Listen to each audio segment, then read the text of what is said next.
Mister Modi के नेतृत्व में जो पार्लियामेंट्री पार्टी की मीटिंग होती है एनडीए की, वो अभी हो रही है दिल्ली में। एनसीपीआई जो टीएमसी के 20 विवल एमपीज हैं, वो लोग भी पार्टिसिपेट कर रहे हैं, कैसे देख रही हैं? उनका स्वागत है। देश के आदरणीय प्रधानमंत्री जी जो विश्व गुरु है सही मायने में, उनको देख के, उनके काम को देख के, उनको उनसे अनुप्राणित होके अगर ये एनडीए में शामिल हो रहे एनसीपीआई के जो सांसद हैं, उनका स्वागत है। हम आशा रखते हैं कि अपने अपने क्षेत्र में और अपने अपने जो जगह है, जो लोकसभा कॉन्स्टिट्यूएंसी है, वो एनडीए जैसे काम करती है लोगों के लिए, वैसे ही वो काम करेंगे। लेकिन टीएमसी हो, अभिषेक बनर्जी हो, तमाम जो ऑपोजिशन हो, इस मीटिंग पे सवाल उठा रहे हैं। खासकर जो एनसीपीआई के एमपीज उधर मीटिंग कर रहे हैं काकोली घोष के नेतृत्व में, उनके ऊपर सवाल उठा रहे हैं। अभिषेक बनर्जी ने तो लेटर भी लिखा कि डिस्क्वालिफिकेशन पे थोड़ा अर्ली डिसीजन लिया जाए स्पीकर को। कैसे देख रही हैं? मतलब अभिषेक बनर्जी चाहते चित भी उनकी पट भी उनकी। ये जो इतना चिंता की बात थी, तब ये जब 2021 के पहले लगातार भारतीय जनता पार्टी का चुना हुआ विधायक को यही अभिषेक बनर्जी और ममता बनर्जी यानी कि बुआ और भतीजा मिलके ज्वाइन करवाया, और विधानसभा के अंदर उनकी गिनती की जाती थी भारतीय जनता पार्टी के विधायक के ओर से, और बाहर ये तृणमूल बन जाते थे। ये कहाँ था इनका ये जो कॉन्शियसनेस, कहाँ था इनका सच झूठ सही गलत, कहाँ था? एंटी डिफेक्शन तक लागू नहीं करने दिए तब उनके टाइम पे जो अध्यक्ष महोदय थे वो। और ये जो है, जो सांसद है, इनको बोल रहे कि अनलॉफुल, अनकॉन्स्टिट्यूशनल। किस एंगल से? अभिषेक बनर्जी और महुआ मोइत्रो को थोड़ा सा कॉन्स्टिट्यूशन और एक बार पढ़ लेना चाहिए, क्योंकि इनके खिलाफ एंटी डिफेक्शन लगता नहीं है। 20 सांसद बाहर आ गए हैं, एनसीपीआई ज्वाइन कर लिए हैं। अगर उनके मन में ममता बनर्जी को छोड़ के, बुआ भतीजा को छोड़ के, भ्रष्टाचार को छोड़ के, अगर उनके मन में जो देश को आगे बढ़ाने वाली जो नेतृत्व है उनके साथ शामिल होने का इनके दिल में इच्छा है, तो प्रॉब्लम क्या है? प्रॉब्लम ये है कि इन लोग सिर्फ और सिर्फ ममता बनर्जी और Abhishek Banerjee vote to vote और नोट टू नोट पॉलिटिक्स में भरोसा रखते हैं। इसीलिए अभी पश्चिम बंगाल में ममता बनर्जी बोले असली तृणमूल में हूँ, मृत तृणमूल है वो, और यहाँ पर ऋत तृणमूल है। एक तरफ मृत तृणमूल, एक तरफ ऋत तृणमूल, और ममता बनर्जी को भी बोलना पड़ रहा है असली तृणमूल। अरे तृणमूल पार्टी क्या है? कार्यकर्ताओं से कोई पार्टी बनती है, विधायक से पार्टी बनती है, सांसद से पार्टी बनती है। आपके पास ना है कार्यकर्ता, ना है विधायक, ना है सांसद, तो आप अपने आप को असली मत कहिए, क्योंकि 2026 में लगातार 2 बार हारने के बाद अब वर्तमान मुख्यमंत्री से प्राक्तन मुख्यमंत्री यानी कि एक्स सीएम अब बन चुकी है।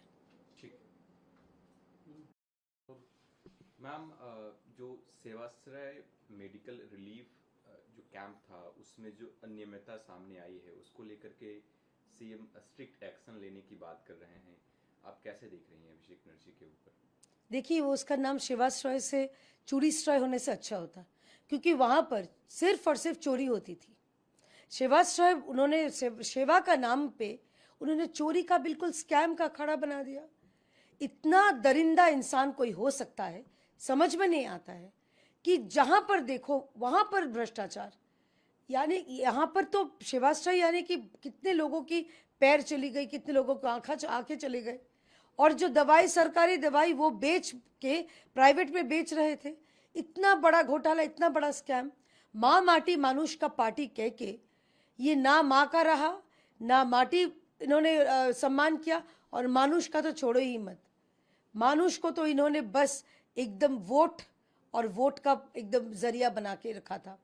और सुनने में ये भी आया है सूत्रों से कि अभिषेक बनर्जी जो विदेश में जाने वाले थे, जो ट्रीटमेंट के पेपर्स दिखाए थे, जिनके ऊपर आदरणीय सम्मानीय जज महोदय ने फटकारा भी था कि आप पश्चिम बंगाल में ट्रीटमेंट करवाओ। सुनने में ये भी आया कि वो जो डॉक्टर के रजिस्ट्रेशन नंबर जिनका दिखाया था वो भी फेक है।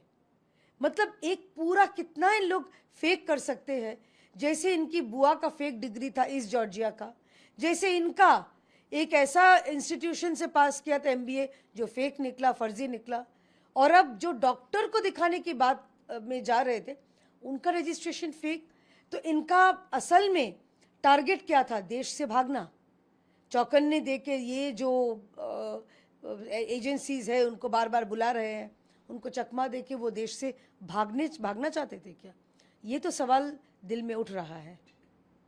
एंटी पे हो सकता है पार्लियामेंट में, और जो नीट प्रोटेस्ट के दौरान जो एफआईआर हुए थे आसाम में, बिहार में, हालांकि बंगाल में अभी उसे वापस लेना बाकी है, आसाम बिहार में वापस लिया जाएगा, बंगाल में भी बाकी है, कैसे देखते?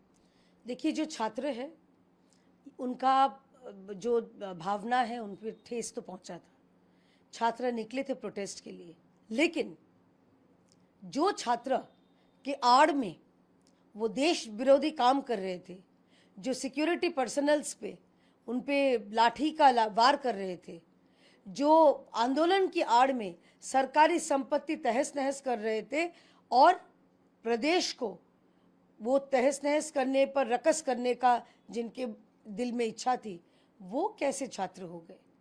तो छात्र जो है वाकई में जो जेन्युइन छात्र है, जो डिसीजन असम की सरकार या बिहार की सरकार ने लिया है, वो उनका अपना निजी सिद्धांत है, लेकिन जो एंटी नेशनल्स है उनके खिलाफ पश्चिम बंगाल सरकार जैसे बहुत सख्त कदम उठाई है, और इनको छोड़ने का कोई भी मतलब इच्छा पश्चिम बंगाल सरकार की तो नहीं है, क्योंकि हमारे आदरणीय मुख्यमंत्री जी बोल चुके हैं कि इनको ऐसा सबक सिखाएंगे कि भविष्य में कभी भी आंदोलन के आड़ में देश को या प्रदेश को तहस नहस करने की सपने भी नहीं सोचे। ये जो उन्होंने कहा है बयान, इसका स्वागत करते हैं। सीएम शुवेंदु अधिकारी दिल्ली का दौरा कर सकते हैं, खबर यह है कि वो एनसीपीआई के जो 20 एमपीज हैं उनसे मिलेंगे, उनका बीजेपी में मर्जर की बात हो रही है। देखिए, ये तो जब होगा या जो निर्णय लिया जाएगा उसके ऊपर है, लेकिन जो एनसीपीआई में जो सांसद है वो देश के प्रधानमंत्री से उनका नेतृत्व में काम करना चाहते हैं, एनडीए में शामिल हुए हैं, और उन्होंने वो चाहते हैं कि जो भ्रष्टाचारी पश्चिम बंगाल में तृणमूल कांग्रेस बुआ भतीजे की पार्टी था, उनसे नाता तोड़ के जो वाकई में देश को आगे बढ़ाने वाले की पार्टी है, यानी कि भारतीय जनता पार्टी या एनडीए सरकार, इसमें शामिल हो रहे हैं, तो इसमें गलत क्या है? देखो, 20 सांसद है, उन पे एंटी डिफेक्शन तुम लगा नहीं सकते, करेक्ट? किसी बात का तो फ्रस्ट्रेशन है बुआ भतीजा कि एंटी डिफेक्शन किसी भी, लेकिन अनरजिस्टर्ड पार्टी में